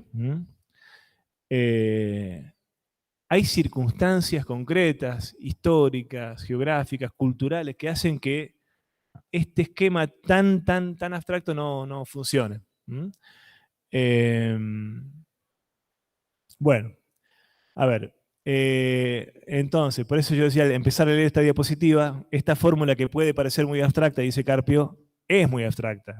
Y de hecho Carpio no plantea estos problemas que planteó la compañera o que estamos planteando acá, que son verdaderas dificultades de la ética kantiana. Bueno, a ver, acá estábamos en la segunda manera de enunciar el imperativo categórico.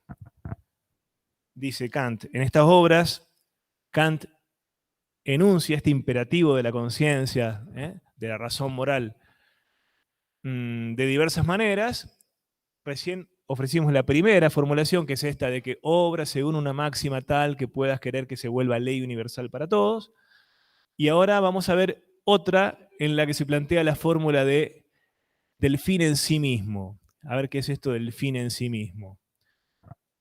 Fin en sí mismo se refiere al fin como finalidad, como objetivo, como meta, como opuesto a medio. Tiene que ver con la terminología aristotélica, ¿no? De medios y fines. Yo utilizo, utilizo medios para alcanzar un fin. El fin es el objetivo, la meta. Y para Kant, esto se los adelanto, ahora empezamos a leer con más tranquilidad, para Kant las personas Los seres humanos, y me adelanto un poco sarcásticamente a aclarar, los seres humanos europeos, básicamente, pero eso después lo planteamos al final de la clase, si quieren. Las personas, supuestamente, todas las personas, tienen que ser fines en sí mismos. Son fines en sí mismos para la moral. Si yo trato a una persona solamente como medio, si la utilizo solamente como medio para otra cosa, y no la considero un fin en sí misma como persona, ahí estoy actuando inmoralmente. Entonces, el argumento es en síntesis el siguiente. Toda acción se orienta hacia un fin, pero hay dos tipos de fines. Por una parte hay fines subjetivos, relativos y condicionados. Son aquellos a que se refieren las inclinaciones y sobre todo los que se fundan en los imperativos hipotéticos, como vimos. Por ejemplo, si deseo poseer una casa, ese sería mi fin, debo ahorrar, medio. Pero hay además, según se sabe, un imperativo que manda absolutamente, el imperativo categórico, lo cual significa que además de los fines relativos, tiene que haber fines objetivos o absolutos que constituyan el fundamento de dicho imperativo, fines absolutamente buenos y no buenos para tal o cual cosa, fines en sí, absolutos. Ahora bien, lo único absolutamente bueno, según el planteo de Kant, es la buena voluntad. ¿Dónde reside la buena voluntad? En las personas. La buena voluntad. Y como esta solo la conocemos en los seres racionales, en las personas, resulta que el hombre, el ser humano, es fin en sí mismo, y Kant entonces puede escribir segunda forma o segunda formulación del imperativo categórico. Obra de tal modo que uses la humanidad, tanto en tu persona como en la persona de cualquier otro ser humano, siempre como un fin al mismo tiempo y nunca solamente como un medio. Entonces, no es que una persona no nos pueda servir de medio para otra cosa, pero si yo solamente me limito a usarla, a utilizarla como medio, eso no es moralmente bueno. Una persona me puede estar ayudando, entonces está siendo un medio para mí para alcanzar determinado objetivo, pero yo la puedo estar considerando una persona o simplemente un instrumento, como un esclavo, por ejemplo, ¿no? Como veíamos que Aristóteles consideraba puros instrumentos a los esclavos. Esto está un poco respondiéndole al Aristóteles del libro 1 de la política, que las personas nunca pueden ser instrumentos vivos, como le llamaba Aristóteles a los esclavos, ¿no? Bueno, pasemos, ya vamos terminando. Entonces, se obra inmoralmente cuando a una persona se la considera nada más que como medio o instrumento para obtener algún fin. En efecto, lo moralmente aborrecible de la esclavitud o de la prostitución, por ejemplo, reside en que en tales casos un ser humano es usado y no se lo considera como fin en sí mismo, sino que es nada más que un medio para un fin. El esclavo no es nada más que un medio o instrumento para picar piedras, por ejemplo, y el esclavista no ve en él algo distinto de lo que sería, por ejemplo, un caballo en la noria o un asno que transporta cargas. Se está igualando así al hombre con un animal o con una máquina. Cuando en una actividad burocrática o social, por ejemplo, a una persona la utilizamos y la consideramos nada más que como un medio, nos estamos comportando inmoralmente. Pasemos a la que viene. Bueno, y acá entonces, algo de lo que ya estuvimos hablando, pero aparece la palabra determinismo de manera más clara. El determinismo es lo contrario a la libertad. El determinismo es lo que actúa siempre movido por determinadas causas y no puede actuar de otra manera que como actúa porque está condicionado, determinado por las leyes de la naturaleza, por ejemplo, o por su propio instinto animal a actuar siempre de una determinada manera. Un perro, por ejemplo, puede aprender muchas cosas, si es un perro inteligente, bien amaestrado, pero está condicionado por su instinto perruno y ni hablar de una hormiga, una abeja, animales que siempre están repitiendo las mismas conductas, ¿no? Están determinados a actuar, determinados quiere decir condicionados, actúan sobre ellos causas que no pueden ser cuestionadas, no pueden ser discutidas por ellos no son libres, están determinados, condicionados a actuar siempre de una misma manera. Entonces, el reino de la naturaleza para Kant es el reino del determinismo, donde todo sucede siguiendo determinaciones, causas, leyes que son siempre las mismas, y no hay lugar para la libertad y para la acción por deber, ni para la elección. El que está condicionado, el que está determinado a actuar siempre de una determinada manera, no elige cómo actuar, actúa como lo manda, por ejemplo, el instinto o la causa que lo mueve, que no es la libertad.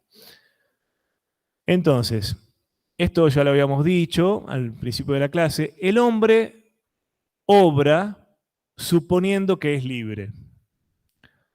Porque en efecto el deber, la ley moral, supone la libertad, implica la libertad. Dentro del mundo fenoménico, el mundo de la naturaleza, el único, según Kant, que podemos conocer de manera científica, digamos, todo lo que ocurre está rigurosamente determinado o condicionado según la ley de la causalidad.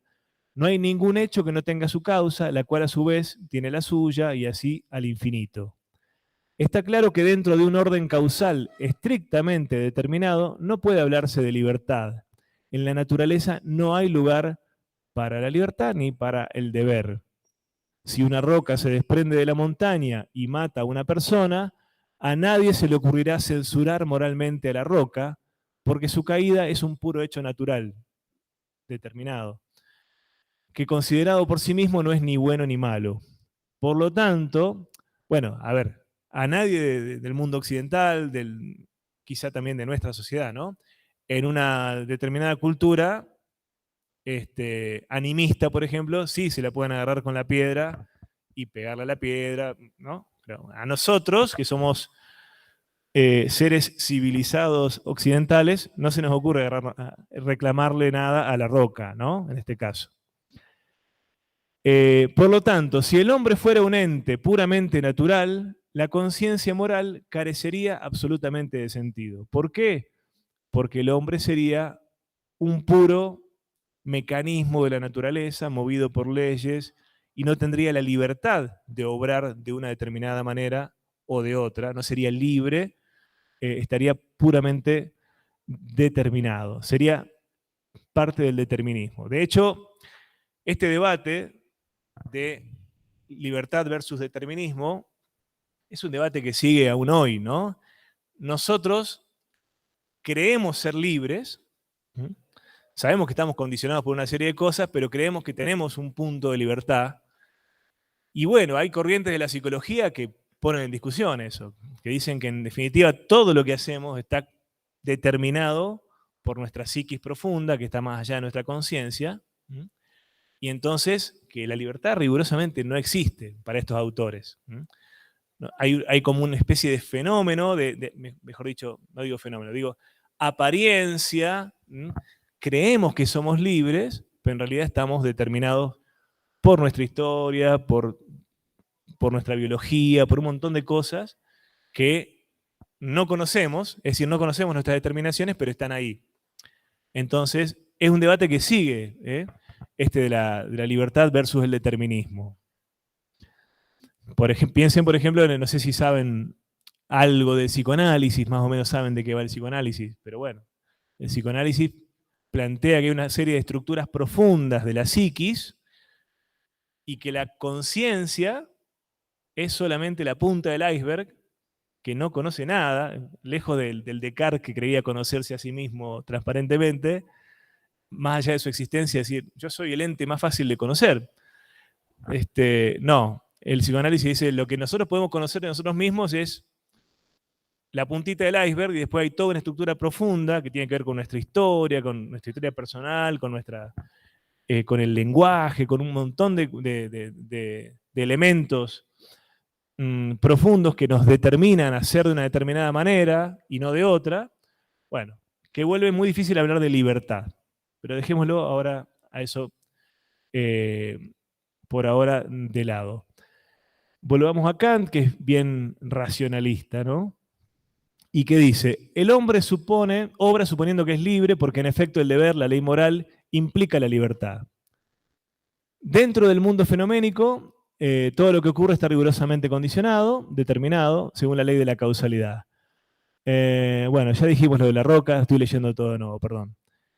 Entonces, por lo tanto, si el hombre fuera un ente puramente natural, la conciencia moral carecería absolutamente de sentido, pero para Kant no es un ente puramente natural, es un ente que participa a la vez del mundo natural, por el cuerpo, y del mundo inteligible, de la razón y de la libertad, por su razón, justamente, por su alma.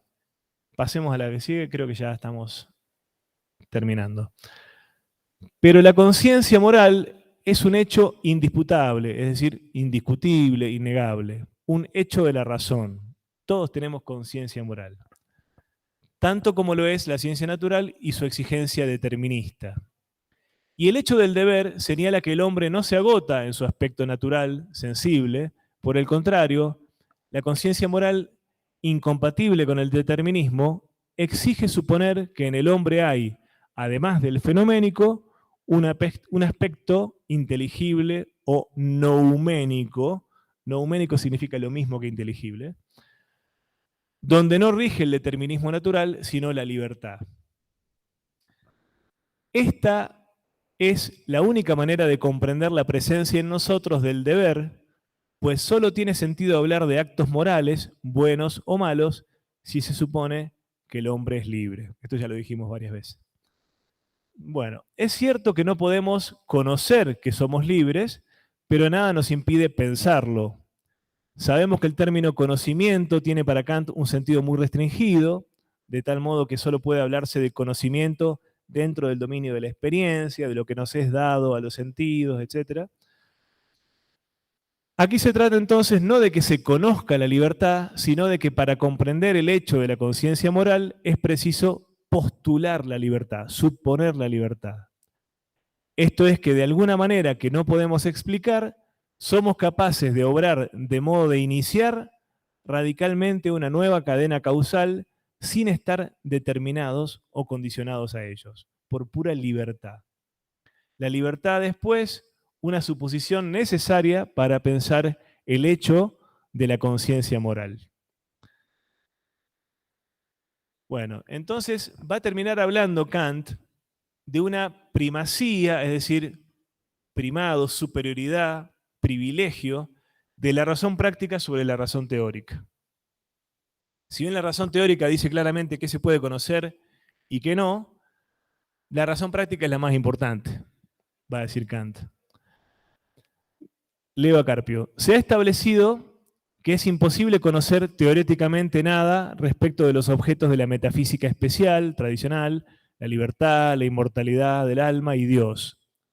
Si bien estas ideas, o más exactamente, los objetos a que estas ideas apuntan, son perfectamente pensables sin contradicción, no son más que ideas con mayúsculas, es decir, conceptos de por sí vacíos, pues no hay intuición sensible posible que les corresponda, no se pueden conocer.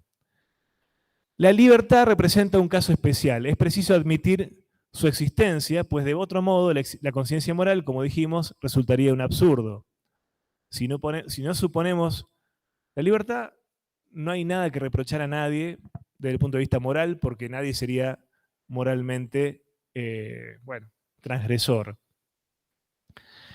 En tal sentido, como condición necesaria de la posibilidad de la moral, que es un hecho del cual no cabe dudar, la conciencia moral está en todos, eso no se puede dudar, la libertad es la única entre todas las ideas de la razón especulativa cuya posibilidad a priori sabemos, aunque sin comprenderla, sin embargo, porque ella es la condición de la ley moral, ley que nosotros sabemos. Somos perfectamente conscientes de que tenemos conciencia moral, ley moral. Vamos a la que sigue. Resulta, pues, que la razón práctica tiene el primado, prevalece, predomina sobre la razón teórica o especulativa. Esto es, que el interés de la moralidad, que es necesariamente absoluto, autoriza estas suposiciones teoréticas sin las cuales no podríamos realizar la moral. La primera suposición es la de la libertad que dijimos, ¿no? Los fines de la razón práctica prevalecen sobre los de la razón especulativa, la moral prevalece sobre el conocimiento. La ley moral exige el cumplimiento más perfecto, es decir, en definitiva, la realización de la idea de santidad. Ese es nuestro ideal, ¿no? Desde el punto de vista moral, el alcanzar la santidad. Mas el hombre, por ser finito, no puede alcanzar tal ideal en las condiciones del mundo sensible, el mundo de las inclinaciones, de los apetitos, de las pasiones. Por ende, aproximarse a tal modelo en lo infinito es lo único que corresponde a un ser tal, al ser humano. Como la perfección moral es prácticamente necesaria, solo se la podrá alcanzar en un progreso que va al infinito.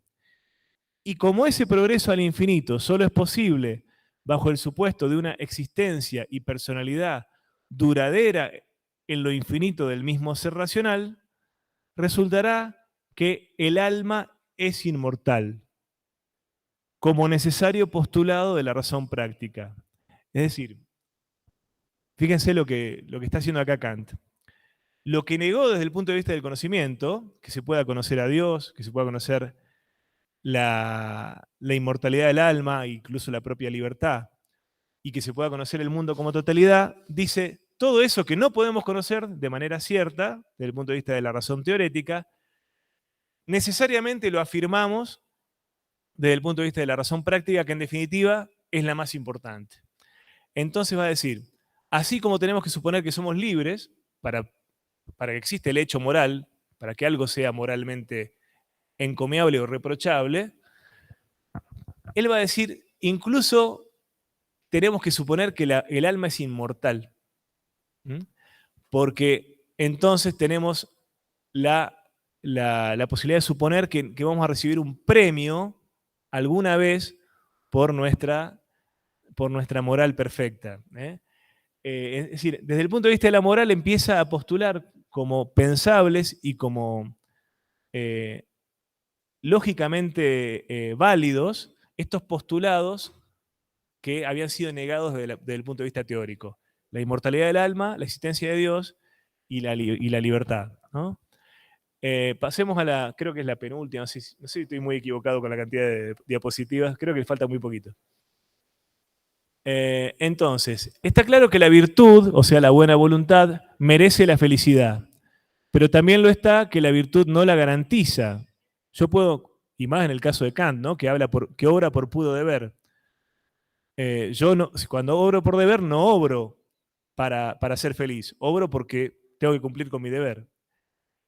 Entonces, lo que dice Kant es, aunque yo obre así, no esperando ser feliz por mi virtud, por cumplir con mi deber,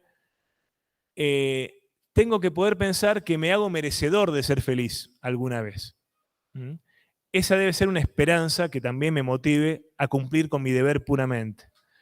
Y esa esperanza de ser feliz, se los resumo, porque si no se va a hacer muy largo, me la da, y ahí se le cuela la tradición a Kant, me la da la esperanza de ser inmortal y la esperanza de que haya un Dios que me premie, que me concede esa felicidad eterna.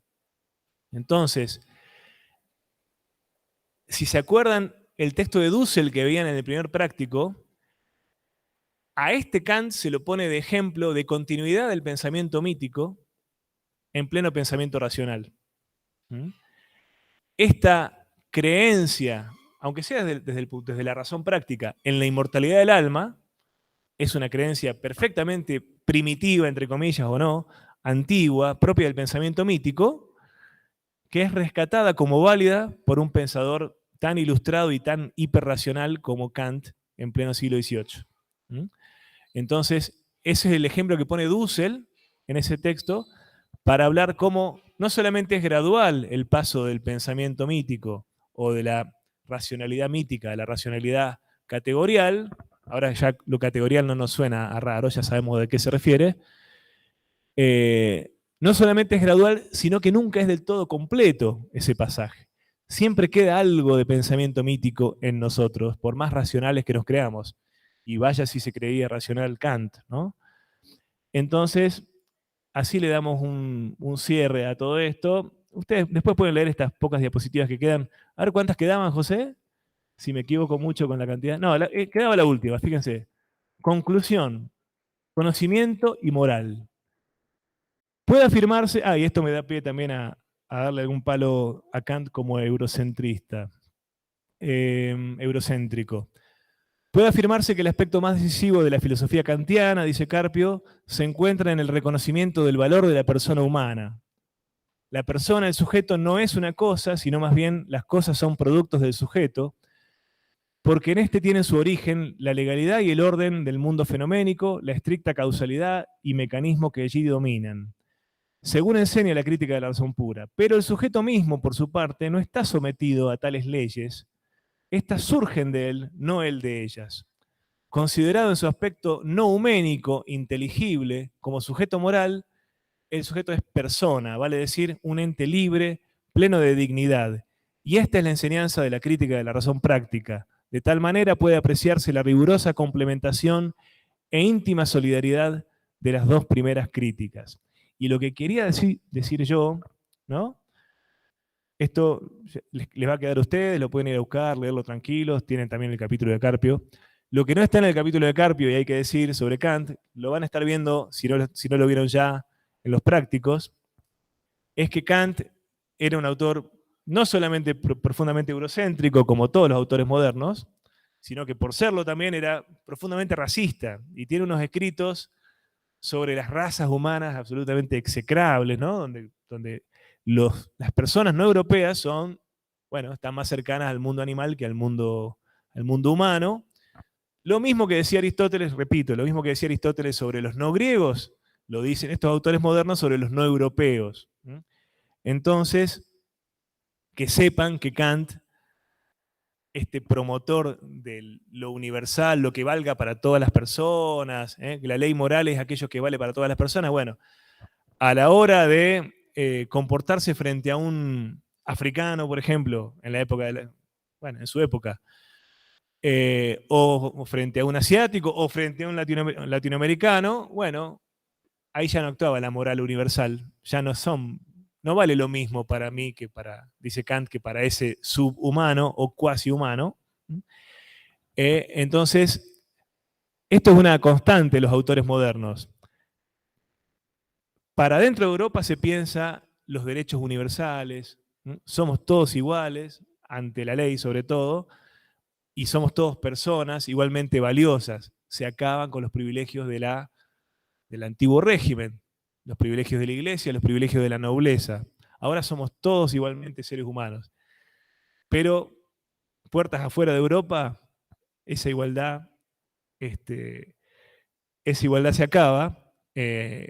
Empezamos a ver un montón de seres inferiores, seres humanos inferiores, considerados inferiores. Y en países como este, eso trae unos problemas infinitos, porque a la hora de fundar la república, de fundar el Estado, de constituir la nación, se lo hace desde los ideales europeos, desde los ideales de la igualdad europea, pero al mismo tiempo, todos estos territorios que son ex colonias españolas, donde no se exterminó a la población nativa, como se hizo en América del Norte o en Australia, sino que se la integró como fuerza de trabajo, como fuerza explotada, semi-esclava, o quitémoslo del semi si quieren. A los indios no se los exterminó, se los utilizó como fuerza de trabajo, y también se utilizó mano de obra esclava, africana. Bueno, ¿qué pasa con esa igualdad? Esa igualdad es imposible en esta república, ni siquiera como ficción. Hay ciudadanos de primera y no ciudadanos o ciudadanos de cuarta, como son las personas indígenas o de ascendencia indígena. Entonces, son extremadamente racistas. La Argentina nace como un país constitutivamente racista, y es tan racista que ni siquiera lo advierte, digamos. Las personas segregadas, las personas excluidas, ni siquiera son mencionadas, ni siquiera son señaladas, ¿no? Directamente se opta por negarlas. Yo, por ejemplo, que crecí en Santa Fe Capital, yo crecí, yo me acuerdo que mis viejos, en la escuela, y mis viejos me hablaban de la campaña del desierto, por ejemplo. Todos saben lo que fue la campaña del desierto, ¿no? La expedición de Roca y compañía a la Patagonia a exterminar lo que no era precisamente un desierto, eran pobladores no occidentales, no descendientes de europeos. Bueno, para ellos era un desierto ese a conquistar. Toda la gente que habitaba había que erradicarla. Bueno, yo pensaba que hijos de puta estos tipos, como ese terrible genocidio que se hizo. Pero bueno, ya está, no quedan más indígenas, ya está. ¿Ya qué va a hacer? Ya no quedan más. ¿Cómo que no quedan más? Ya después, a finales de los 90, yo iba a la escuela en los 80 y primeros 90, apareció, bueno, la nueva constitución, donde se reconocía por lo menos en la letra los derechos a las comunidades indígenas, pueblos originarios. Y claro, existen todavía y reclaman por sus derechos. Y, por ejemplo, acá en Jujuy se le reclama a... Esa reforma de la Constitución del 94 dice que los pueblos originarios tienen derecho a tener sus tierras. Bueno, los mapuche en el sur reclaman precisamente eso, sus tierras. Bueno, hay personas, no voy a nombrar a quién para no herir susceptibilidades, pero personas muy importantes del gobierno de Jujuy, por ejemplo, que dicen, esas personas, a esos individuos que no reconocen la Constitución Nacional, no hay que concederles nada. Los que no reconocen la Constitución Nacional son los que dicen esto, porque la Constitución Nacional les concede derechos a esos pueblos originarios, derechos a tierras, ¿no? Bueno, ya se nos fue el tiempo, pero nos queda un minuto. Pero la seguimos cuando quieran y espero que la ética de Kant haya sido un poco más amable para entender que la crítica de la razón pura. Muchas gracias. Hasta la próxima.